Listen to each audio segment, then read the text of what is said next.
What's going on, guys? This is Rob, and we're a couple days late to this party, but I think it's okay.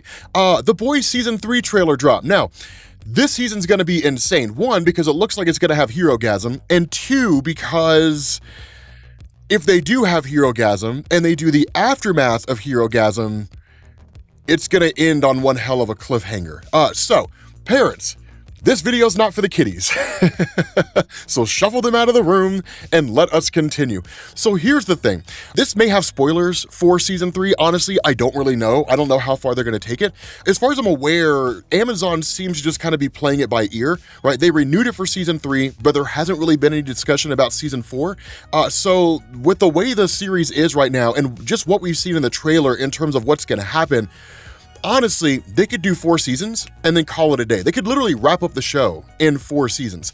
Having said that, it's oh my God, I'm excited. Okay, so again, potential spoilers here. This is gonna be nuts. So there's a few things to know. One, things are about to get wild, and there is something that I'm curious to see if they're gonna introduce in the show, which is the teen team. Now, these guys were nuts. You know, I don't know why I called them the teen team. That's the name of the team from Invincible. The Teenage Kicks.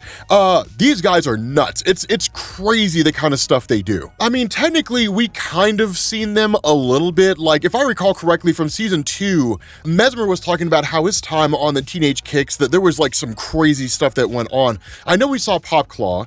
They had that whole thing with her. And like A-Train was a member of the Teenage Kicks at one point. But like in the comics, you get full-on view of the Teenage Kicks. And the thing is, it's like one of Huey's first assignments. And literally, when he's observing them, the introduction we get to the Teenage Kicks, this is why I say the kiddies don't need to be here for this stuff. The introduction we get to the Teenage Kicks is that they're basically all like sleeping with different women in this, like, I think it was a hotel or like their apartment or whatever, but like each member has a girl in their room. And then what'll happen is they'll yell switch, and they'll all switch rooms. And they'll do that over and over and over again. But because of the fact that you deal with different things like super strength, or you have like insane levels of stamina, it gets to the point where it just becomes this brutal, bloody mess. Like, it's absolutely insane. And Huey's just like, what in the hell, right? It's just, it's nuts to watch. And they have like a really, really dark history. I mean, I don't want to see like all the nasty, terrible, brutal stuff, but the Teenage Kicks was this really, really cool concept, because what it basically showed is that Vought didn't really have any rules when it came to the superheroes. So long as they didn't tarnish their public image, they could essentially do whatever they wanted to do. And then beyond that, you go into like Herogasm. Now, this is probably one of the most insane parts of the entire Boys series. So the way this worked, at least in the comics anyway, is like Homelander and the Seven show up and they're like, okay guys, there's an alien invasion coming, so like we're gonna be gone for a few days while we deal with these guys, but don't worry, everything's safe, it's all gonna be cool, you guys are gonna be protected. And then in turn, like they basically fly off to this private island that's owned by Vought American. And then Vought basically flies in hookers from everywhere, men and women, right? They fly people in who are just willing to have sex for money.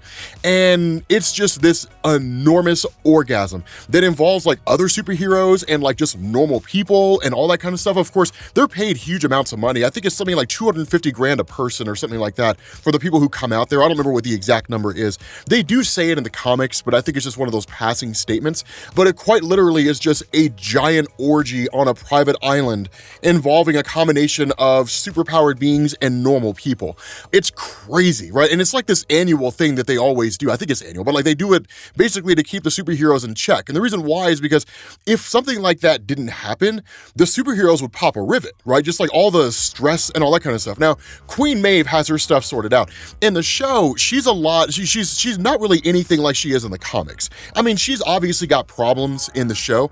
In the comics, she's an alcoholic and she's taking dudes like 2 at a time, right? It's crazy. Like it's like bodybuilders, right? Because like they're the only ones that have the stamina that can basically like they can keep up with her. It's pretty wild, right? It's pretty raunchy. Obviously, they toned it down for the show for obvious reasons, but the fact remains that Herogasm's nuts. Now, there was a news article that came out recently where like they interviewed members of the cast and they were like, yeah, we recorded Herogasm and like it traumatized us all. It was pretty wild. Like it's a crazy thing. So I feel like we're not going to see Herogasm in the same capacity that we saw it in the comics, but we are going to see a version of it. And the version of it that we saw seems pretty intense. Now, Here's the biggest reason why Herogasm matters. Not because of the events of Herogasm, which is to say like all these different superheroes banging, but because of what came out of it. Because it's like one of the things you guys have noticed over the course of the TV show is that Homelander's just become more and more unstable. Now, I will not dump the huge revelation for Homelander because that would be a ridiculously colossal spoiler, so I won't reveal that here. But what I will say is not everything is what it seems when it comes to Homelander, and I'll leave it at that. But it's nuts, right? Like, he's obviously going off the rails, losing his mind, becoming less and less stable as time goes on. The circumstances surrounding that in the show are a little bit different than they are in the comics. There are characters whose roles have shifted up, different things like that, but the overall theme is that Homelander's basically going nuts. And so what happens in Herogasm in the comics anyway, is at the end of it all, he's just like, why are we answering to Vought American? Like, we could literally overpower these guys at any point in time. So let's just do that. Let's just take out Vought American and let's just conquer the world. And so literally he like organizes the superhero community and they basically launch an attack to conquer the world. And there comes a point where he takes over the White House. Now, I don't know if that's gonna happen. They may totally shift things up. Again, that's why you got a potential spoiler alert at the beginning of this video. But regardless, there's crazy things that go on. Now, in the trailer, the son, oh my God, the son of Billy Butcher, right? Like, if you look at that, he's got superpowers. There's a reason for that. But that's why I say, not everything with Homelander is what it seems. You know, that's the cool thing about this. Like, the footage that we saw in the trailer, that goes pretty deep into the boys. Like, quite literally, if you take the TV show and you just kind of track it with the comics, the way with all the footage and everything that we saw in the show, they could end season 3 and we'd be like one story arc from the conclusion of the boys, and that would be it. Like, you could quite literally wrap up the final season in like 3 episodes. You know, obviously I don't think they're gonna do that. They're gonna stretch it out for as long as they can, but I do think they're gonna cap it at 4 seasons, right? So how many episodes they do with season 4, I don't entirely know, but I think they're gonna cap it in 4 seasons. And the reason why is because I don't really see them having enough source material to move beyond that point. Now, there are other cool things that go on, because one of the things that I don't think we necessarily know is the origin of Vought American. I guess technically it's called Vought International, but there was an article that was published by Collider in, December of last year, where they were talking about how season 3 would explore more of Vaught's past. Because here's the thing, how Vought came to be is really cool, to be honest with you guys. I mean, they're a shady company. They do some terrible things, but how they came into existence is actually really, really fascinating because it's believable. It's 100% believable that a company like that could come into existence that way. But yeah, they've got a really, really fascinating backstory. But there's a lot of questions that we don't necessarily have answered. And so looking at the footage that we saw in season 3, and then, or at least the trailer for season 3, and then looking at like the different interviews that have been done with like the writers or the director or the cast members or whatever it is, season 3 looks like it's gonna be insane. Now, there is a potential danger to this, right? Because of everything that they're covering in season 3, it could be a little too much, right? It could be one of those things where it's just kind of like, okay, there's a lot happening here. Having said that, I mean, the ability to cover the history of Vought, I mean, you could do that in like a 10-minute segment, right? Like, literally in the comics, this is a one-shot. Like, I don't even know if it's a one-shot. It's like half of a comic book, or maybe a whole comic book or something like that. But it's like a single book, right, in this great big huge expansive thing, which would equate to like a 10-minute segment in a TV show, given how much extra fluff they put in there and different things along those lines. But yeah, I mean, I'm really excited for it, because here's the other crazy thing.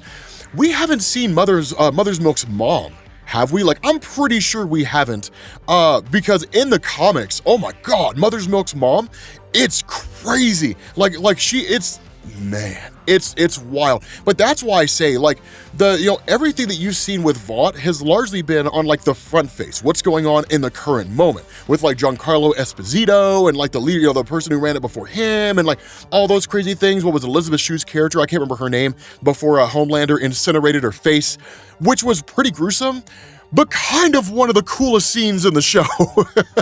I'm not even gonna lie to you guys. It was brutal, but it was kind of cool at the same time. But like, we've only ever really seen Vought on the front face. The stuff they've done to get to where they are now, like, oh my God. Those of you guys who read the comics, do you remember the pageant? Like the kid pageant? Do you remember that? Okay, so I don't know if they're gonna do it in the show. There's this one point where they run like a pageant, because what they do is they basically like, Okay, so a little bit of a spoiler here. I don't know if they're gonna do this for the show, but the way that Vought works is oftentimes what they'll do is they'll go to parents who are like expecting children, but are on financial hard times. And they'll say like, we'll inject you with Compound V for like X amount of money. And sometimes they'll take their kids, sometimes they won't. It depends on the kids themselves and like what powers they develop and so on and so forth. A lot of parents will take the money, right? Like they'll just kind of be like, well, I mean, my child could potentially be a superhero. And the reason why is because they don't know the darker side. Because what happens is like when something goes awry, Vought will immediately sweep it under the rug and they'll pay a ton of hush money to those families and make them sign an NDA, right? A non-disclosure agreement, so they'll never talk. Because if they do, Vought will take that money back, then they'll sue them or probably have them killed or something along those lines. So there's a point in the comics where there's this pageant that's being put on and it involves like these young kids and they all really kind of have powers in some way. There's this girl, she's got heat vision, and this girl can't be any more than like 5 or 6 years old. And basically I think either her powers activate in the pageant or the pageant's there to showcase her powers and her heat vision melts her eyeballs in her head. And so like literally her eyes are just like melting out of her head and she's screaming and crying and Vought comes in and just whisks her away. I'm paraphrasing the scene here, but nonetheless, it's stuff like that, right? Like the kind of stuff Vaught's into, like it's brutal, man. And that's why I say some of it might be a little too extreme, even for an Amazon Prime series, but they might showcase it just to illustrate how terrible of a company Vought really is. Because you look at them and you're like, okay, this company seems pretty shady. No, you have no clue just how awful Vought is and just how little they care about like just the average person. Like it's some of the stuff they do is sadistic, man. It's absolutely nuts, especially the whole thing with Black Noir. Man, oh my God, that's absolutely insane. But with that being said, guys, let me know if you're excited about The Boys Season 3, because like I said, Season 3 looks like it's gonna be insane. I'm really excited about it, right? I'm really, really hyped about it. Let me know what you guys think down in the comment section, and I will catch you all later. Peace.